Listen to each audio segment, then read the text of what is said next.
আল্লাহ আনাইছে, কিন্তু আওয়াজটা খুব সার্থক সুন্দর, কিন্তু হুন্ডাটা উঠলে মনে হলেন গলাটা আধা ঘন্টা লাগে বয়ে গেছে। মোটরসাইকেল কয়েকটা তেলাওয়াত করছি।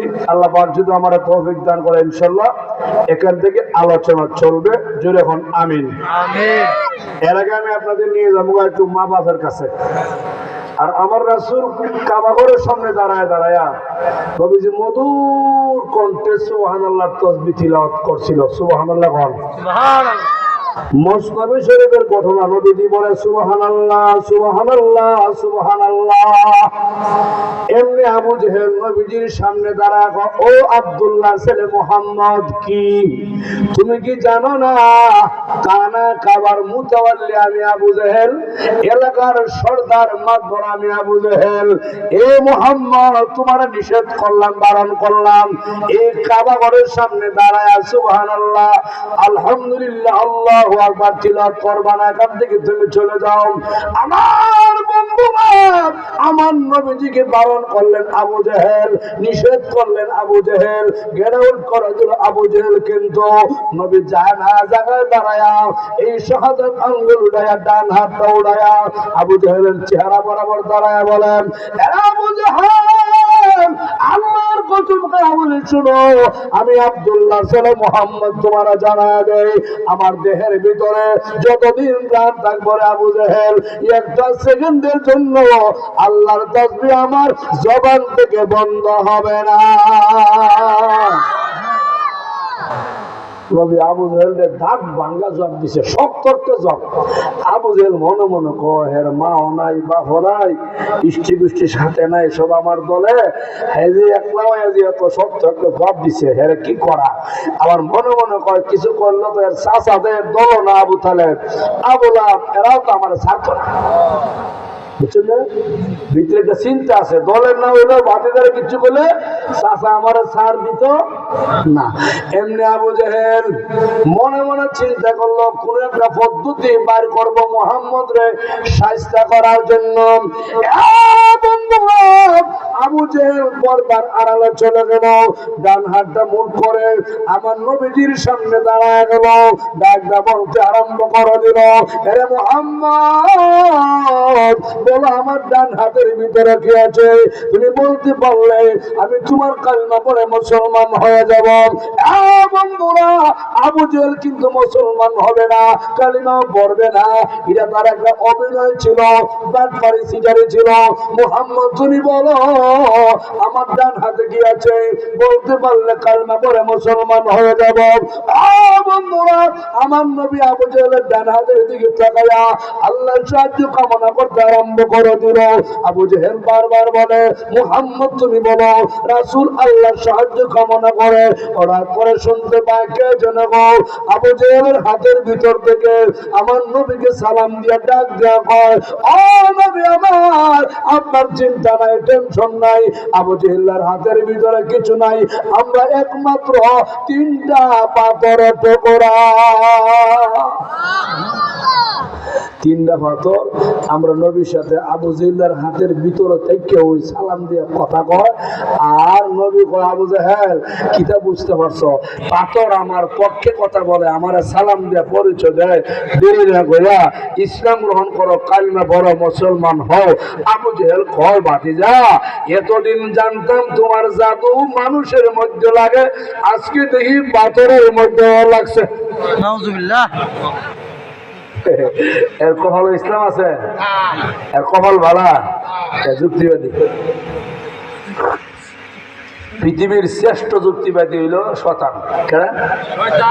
শ্রেষ্ঠ যুক্তি যারা আইতেছে না, হারা যুক্তি দেয়, যাইস না ভাই, দূর থেকে তো শোনা যায়, ভিতরে গিয়ে কিতা করতে হয়, দূর থেকে বয়ে থাক, দোকানে বয়ে বয়ে হুন, আসে না নাই, এরা তো বুঝতেছে না শতানা আটকে রাখতেছে।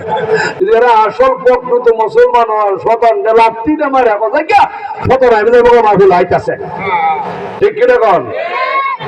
আমরা শয়তানের ভক্ত না আল্লাহর ভক্ত? কার ভক্ত? ওই যে লোকটা আল্লাহর ভক্ত আয় করছে, সুন্দর সাদা জুতা, খালা জ্যাকেট, ফ্যান লাগায় বেড়া আইতেছে। হ্যাঁ, দেখছেন নি বেড়া চেয়ার তো চেয়ার লাগতো না, ইয়ে মাটি করলে সব বেশি মার হাবা কন, মার হাবা। এই মাটির বলে সব বেশি, কিন্তু দোলা ভালো লাগে ভাই জানে ম্যাডাম, মাহফিলের দোলা, ওয়াজের দোলা, তফসিরের দোলা, কোরআন হাদিসের দোলা হতে হতে কিনা? সব দোলা একজাত নেই, সব মাটি একজাত নেই। মদিনার মাটি আর আমরা সুনামগঞ্জের মাটি কি এক মাটি? বেশ কম আছে না? সুনামগঞ্জের ভিতরে মাহফিলের বাহিরের মাটি আর ভিতরের মাটি কি এক মাটি নেই? এটা ওয়াজুনের গায়ে লাগছে, হুজুরের গায়ে লাগছে, এক ওয়াজুনের ভক্ত মানুষের ভায়া লাগছে, এই মাটি আপনার শরীর লাগলে আপনার কামিয়াব। কথা হন, এই যে লেগে নিচে বন, নিচে বন, নিচে বন, যারা বাহির আছে নিচে নিচে বসন। এমনি আমার রাসূল আবু জাহেল শুনো কি, আবু জাহেল আল্লাহর কসম করে বলেন শোনো, আমি মোহাম্মদ জাদুকর না, আমি জাদু করি না।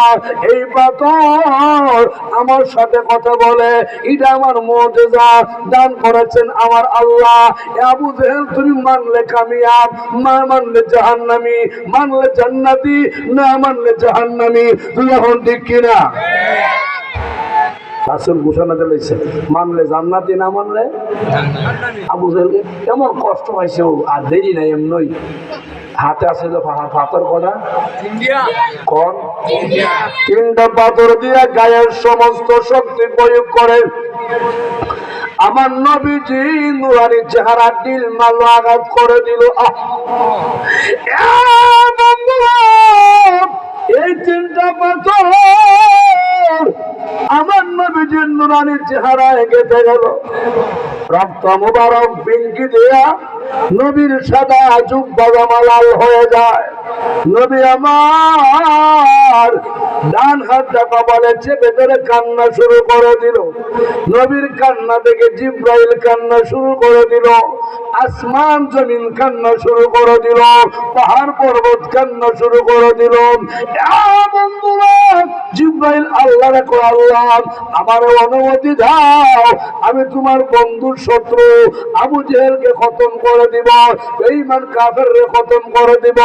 আল্লাহ গো জিব্রাইল রে, আমি তোমার অনুমতি দিলাম, আমার বন্ধুর কাছে তুমি যাও, বন্ধুর অনুমতি নিয়া মক্কার বেঈমান কাফেরকে খতম করো। বন্ধুরা, জিব্রাইল নবীজির সামনে হাজির।